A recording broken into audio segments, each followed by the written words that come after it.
రవి మేడూరి గారు స్పెసిఫిక్గా గట్టిగా మాట్లాడుకోవాలి ఐటీ రంగానికి సంబంధించి. కిషోర్ రెడ్డి గారు బీజేపీ నేత అయినప్పటికీ కూడా ఆయనకు కూడా ఐటీ రంగంతో సంబంధం ఉంది కాబట్టి ఇది చాలా కీలకమైంది. ఎప్పుడూ లేనంతగా గత ఏడాదిగా కొంత ఐటీ రంగం ఒడిదుడుకులకు గురవుతోంది, ఎక్కువగా లే ఆఫ్స్ ఉంటున్నాయి, ఏఐ అనేది ఇప్పుడు తెర ముందుకు వస్తుంది. ఇవన్నీ కొంత చూస్తే ఒక పజిల్డ్గా కనిపిస్తుంది. మీరేం కోరుకుంటున్నారు, ఎలా అడ్రస్ చేసే అవకాశం ఉందని మీ అంచనా? ఈ రాబోయే 2 సంవత్సరాలు మాత్రం కొంచెం సందిగ్ధ కాలమేనండి.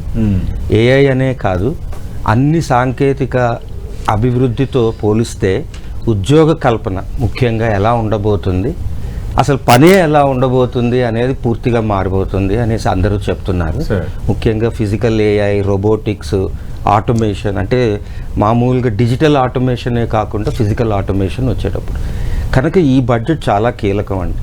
ఈ రాబోయే కాలానికి తగినట్టుగా మన దేశాన్ని మనం ఇప్పుడు గనక మనం దాన్ని ఏర్పరచుకోకపోతే, ఈ రేస్ అనేది పక్కన పెట్టండి, యుఎస్ ఫస్ట్ ఉంటుందా చైనా ఫస్ట్ ఉంటుందా పక్కన పెడితే మన యువతకి ఉద్యోగాలు మనం ఇవ్వలేకపోతే అది చాలా ప్రమాదకరం, అది సొసైటీకే ప్రమాదకరం. అది నేనేం ఆశిస్తున్నాను అంటే సైన్స్ అండ్ టెక్నాలజీ, సాంకేతిక విషయాల మీద భారీ పెట్టుబడి. గత సంవత్సరమే 1,00,000 కోట్ల ఫండ్ అనౌన్స్ చేశారు. అది ఎంతవరకు ఖర్చు అయిందో ఈ బడ్జెట్లో తెలుస్తుంది.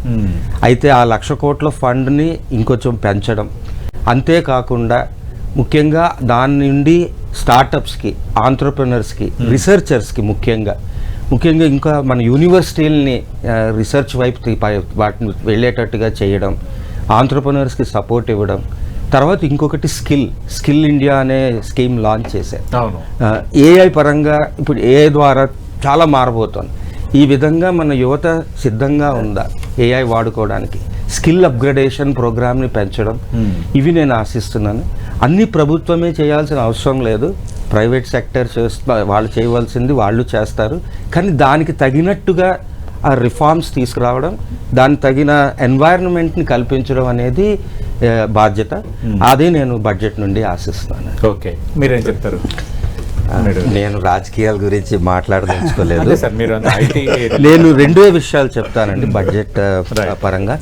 ఒకటి ఏంటి అంటే ఆత్మనిర్భరత అనేది. ముఖ్యంగా నేను టెక్నాలజిస్ట్ని కనుక సాంకేతిక విషయాల్లో స్పేస్ కానివ్వండి, లేదా నానో మెటీరియల్స్ కానివ్వండి, లేదా బయోటెక్నాలజీ కానివ్వండి, ఆర్టిఫిషియల్ ఇంటెలిజెన్స్ కానివ్వండి, దీని మీద మన ఆత్మనిర్భరత ఏంటి, ఆ స్టాక్, ముఖ్యంగా నేను ఆర్టిఫిషియల్ ఇంటెలిజెన్స్ కనుక ఆ స్టాక్ చూసినట్టయితే చిప్స్ దగ్గర నుండి అప్లికేషన్ వరకు ఉంటే దాని మీద మనకున్న కంట్రోల్ ఎంత, మనం ఒకవేళ రేపొద్దున ఎవరైనా ఆంక్షలు పెట్టినా మనం దీన్ని ముందరకు తీసుకెళ్ళగలమా అనేది.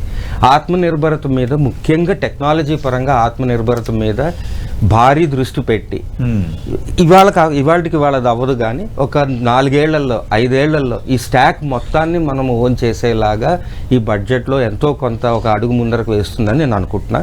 రెండో విషయం ఏంటి అంటే, ఇది ఎలిఫెంట్ ఇన్ ద రూమ్ అంటారు చూడండి, అది పర్యావరణం.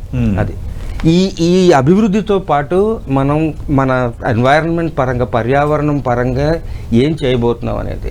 నేను మొన్న ఈ వింటర్లో ఎయిర్ క్వాలిటీ హైదరాబాద్లో కూడా కొన్ని రోజులు అలార్మింగ్ గానే ఉంది. ప్రతి నగరీకరణ పెరుగుతోంది.